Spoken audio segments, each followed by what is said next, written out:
नमस्कार. मी किशोर धारगळकर आणि आपण पाहतात धारगळकर मीडिया नेटवर्क.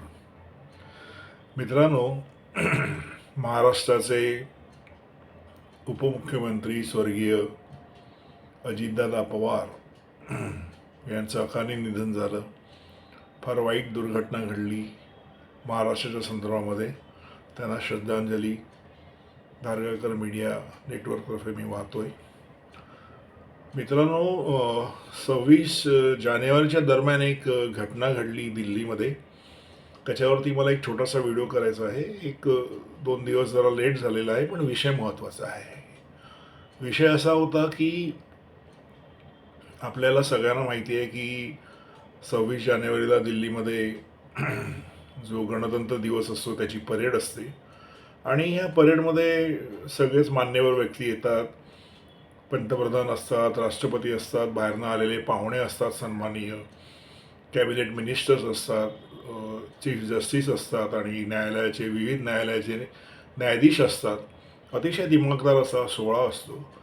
पण या सोहळ्याला यावर्षी एक छोटंसं गालबोट लागलं. ते असं की लीडर ऑफ ऑपोजिशन, विरोधी पक्षनेते जे आहेत राहुल गांधी यांना सरकारतर्फे जी वागणूक देण्यात आली त्या संदर्भामध्ये काँग्रेस पार्टीने फार मोठा बखेडा उभा केला त्या 2 दिवसामध्ये आणि ऑब्जेक्शन घेतलं की राहुल गांधींना 3ऱ्या रांगेमध्ये बसण्याकरता खुर्ची देण्यात आली होती. यापूर्वी आपल्याला माहिती आहे की पंतप्रधान मोदी यांच्या शपथविधीच्या वेळी 5व्या किंवा 7व्या रांगेमध्ये शरद पवारांना बसायला जागा देण्यात आली होती आणि त्यावेळी वादविवाद झालेला. कारण शेवटी राजकारण हे खुर्चीचं भोवती फिरत असतं.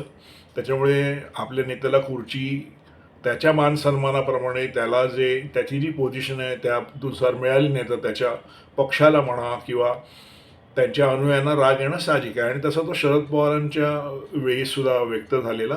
आणि आता असं झालेलं आहे की हा व्हिडिओ मी करायचं कारण असं की सत्ताधारी पक्षाने काय करू नये आणि विरोधी पक्षाने काय करावं ह्याची थोडक्यात चर्चा या निमित्ताने मला वाटते व्हायला हवी.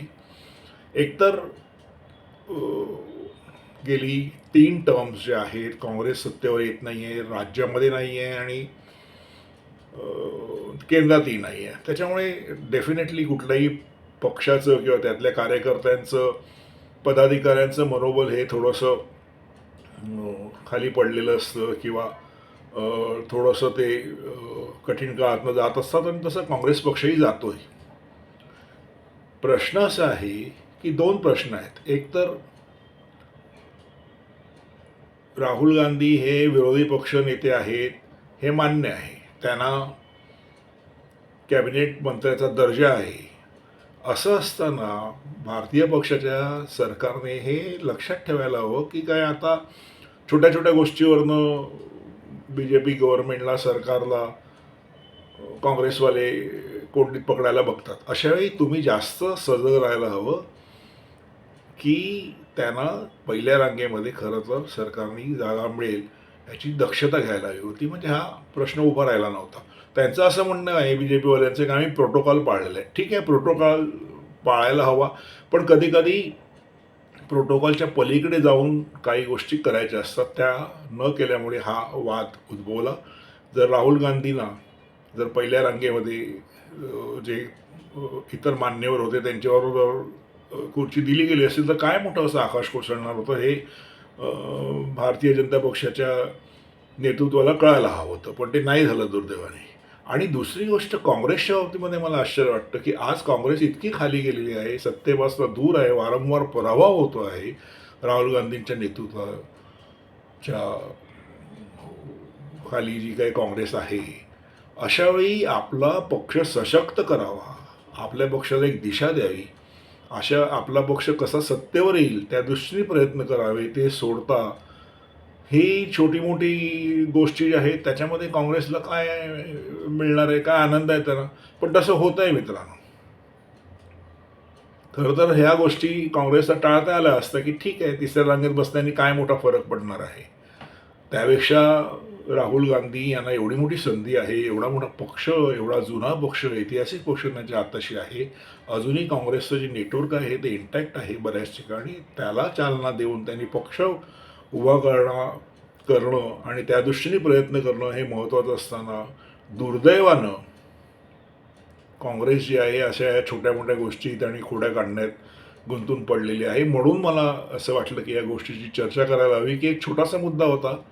दोघांनी जर मॅच्युरिटी दाखवली असती तर दोघांचंही हसं झालं नसतं, पण दुर्दैवानं काँग्रेस एखादी गोष्ट करतं आणि मग बी जे पी त्याच्यामध्ये फसून जाते किंवा बी जे पी एखादा डावपेच टाकते आणि काँग्रेस त्याच्यामध्ये फसून जाते. मला वाटतं लोकांना ह्याच्यात काही इंटरेस्ट नाही आहे.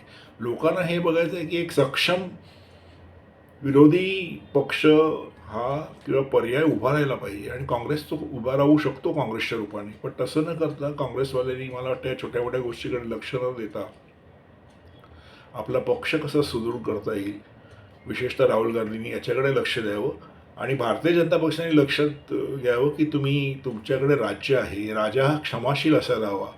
तुम्ही जर पहिल्या रांगेत त्यांना दिली असती खुर्ची तर काय असं मोठं वादळ येणार होतं हे मला कळलं नाही आणि ह्याची थोडीशी चर्चा व्हावी म्हणून थोडा लेट का होईना 1-2 दिवस गेल्यानंतर मी हा व्हिडिओ करतो आहे. आपल्याला आवडला तर लाईक करा, शेअर करा, माझ्या चॅनलला सबस्क्राईब करा. धन्यवाद.